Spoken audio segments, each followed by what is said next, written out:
तो आपको बता दें, बरेली दंगे का मुख्य आरोपी है मौलाना तौकीर रजा। मौलाना तौकीर रजा इससे पहले भी कई इस तरह के भड़काऊ बयान दे चुका है और इस बार मौलाना तौकीर रजा ने क्या कुछ ऐलान किया है, क्या बयान दिया है ग्राफिक्स के जरिए, आइए आपको दिखाते हैं। मौलाना तौकीर रजा नफरती बयान देने के लिए जाने जाते हैं और नफरती मौलाना ने फिर उगला है जहर। मौलाना तौकीर रजा ने कहा है कि 23 जोड़ों का धर्म परिवर्तन वो करवाएगा, यानी आने वाले वक्त में 23 जोड़ों का धर्म परिवर्तन करवाने का ऐलान मौलाना तौकीर रजा की तरफ से किया गया है। हिंदुओं का धर्म परिवर्तन कराने की बंदिशें हटाई हैं, यह भी मौलाना तौकीर रजा ने कहा। इसके अलावा उन्होंने कहा कि 21 जुलाई को 5 जोड़ों को इस्लाम कबूल करवाएगा, यह मौलाना तौकीर रजा ने ऐलान किया है। इसके अलावा आपको बता दें, मौलाना तौकीर रजा इससे पहले भी कई बयान दे चुके हैं और इस बार आपको जिस तरीके का बयान उन्होंने दिया है, साथ ही आपको बता दें कि बरेली दंगे केस का मुख्य आरोपी है मौलाना तौकीर रजा, जिसने ये बयान दिया है। मौलाना के बयान पर अब हिंदू धर्मगुरु जो हैं वो नाराजगी जाहिर कर रहे हैं। सावन से पहले माहौल बिगाड़ना चाहता है मौलाना तौकीर रजा, ये हिंदू धर्मगुरु की तरफ से बयान दिया गया है। तो एक बार फिर भड़काऊ बयान मौलाना तौकीर रजा की तरफ से दिया गया है, जिसमें मौलाना तौकीर रजा ने कहा है कि वो कई जोड़ों को इस बार धर्म परिवर्तन करवाने वाले हैं। और अब बात एजेंडा और साथ ही प्रोपेगेंडा की भी कर लेते हैं। दरअसल मुहर्रम जुलूस के दौरान विवादित नारेबाजी को लेकर बिहार से लेकर उत्तर प्रदेश तक अब हंगामा मचा हुआ है। यूपी के अमेठी में मुहर्रम के जुलूस के दौरान आपत्तिजनक नारेबाजी का मामला सामने आया और पुलिस मामले की जांच में जुट गई है। लेकिन सवाल ये है कि इस तरह का प्रोपेगेंडा, इसके पीछे मकसद आखिर क्या है? रिपोर्ट देखिए।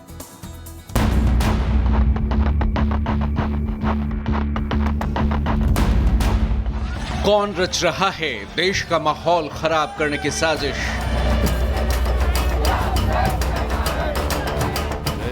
जो ओवैसी ने संसद में कहा वो मुहर्रम में दिख रहा है। फिलिस्तीनी झंडे वाला एजेंडा किसका है प्रोपेगेंडा? दरभंगा, कानपुर, श्रीनगर, भदोही और अब अमेठी, इन सभी तस्वीरों को गौर से देखिए। सभी जगह एक ही एजेंडा और वो है फिलिस्तीनी झंडा। ये तस्वीरें किसी इस्लामिक देश की नहीं बल्कि हिंदुस्तान की है और जुलूस मुहर्रम का निकाला जा रहा है। लेकिन जुलूस पे तिरंगा नहीं बल्कि फिलिस्तीन का झंडा लहराया जा रहा है। ताजा मामला उत्तर प्रदेश के अमेठी का है, जहां मुहर्रम जुलूस के दौरान भड़काऊ नारेबाजी की गई।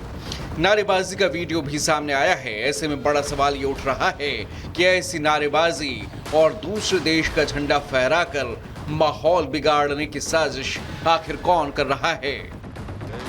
अब जरा इस तस्वीर को याद कीजिए। ये उस वक्त की है जब संसद में ओवैसी शपथ ले रहे थे। ओवैसी ने शपथ ग्रहण के बाद जय भीम, जय मीम, जय तेलंगाना और जय फिलिस्तीन कहा। सब बोल रहे हैं, क्या क्या नहीं बोल रहे हैं। हम क्या बोले? हम जय भीम, जय मीम, जय तेलंगाना, जय फिलिस्तीन। तो उन्होंने फिलिस्तीन पे ऑब्जेक्शन उठाया है बीजेपी। कैसा खिलाफ है? कैसा खिलाफ है? कैसा खिलाफ है बताइए? बताओ कौन सा संविधान का प्रोविजन है? अच्छा, तो आप कह रहे हैं आपने अरे सबने क्या क्या कहा वो जो सुन लीजिए ना। जाहिर है संसद में एक समुदाय को रिप्रेजेंट करने वाले सियासतदान जब जय फिलिस्तीन बोलेंगे तो सड़कों पर तस्वीरें कुछ इस तरह नजर आएंगी।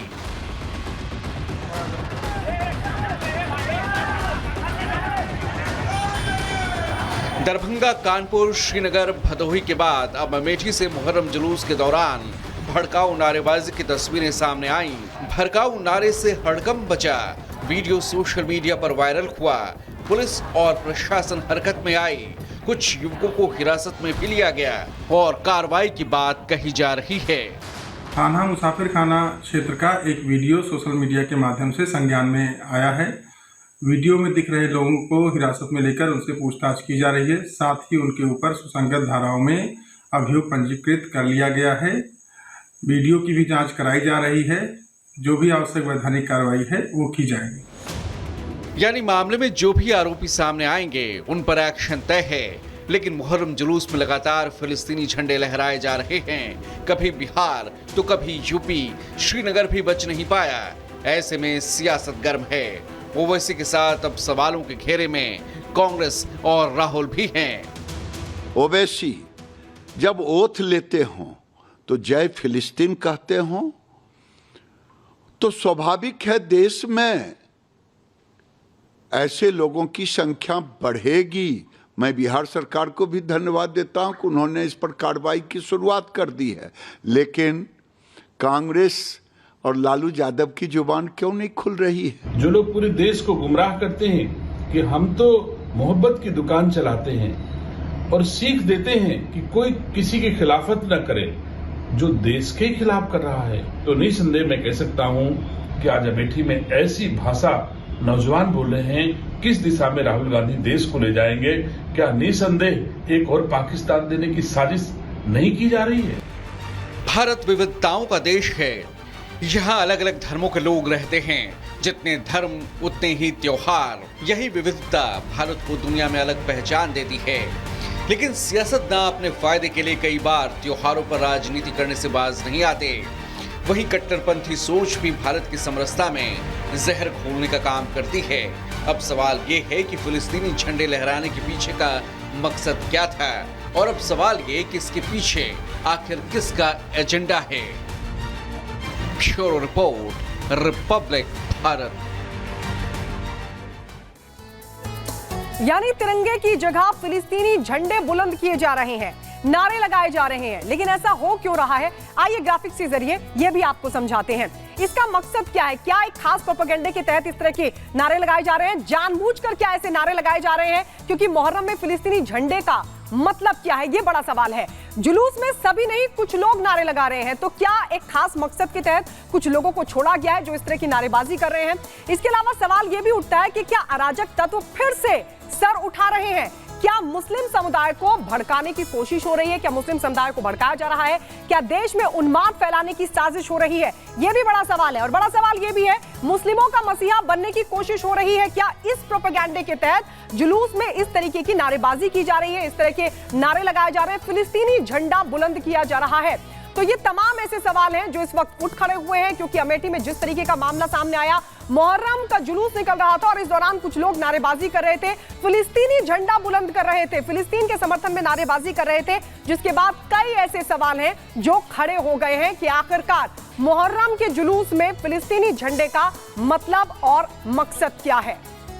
तो आपको बता दें, दरअसल ये उत्तर प्रदेश के अमेठी का मामला है और अब इसके बाद जो सियासी घमासान है वो भी शुरू हो गया है।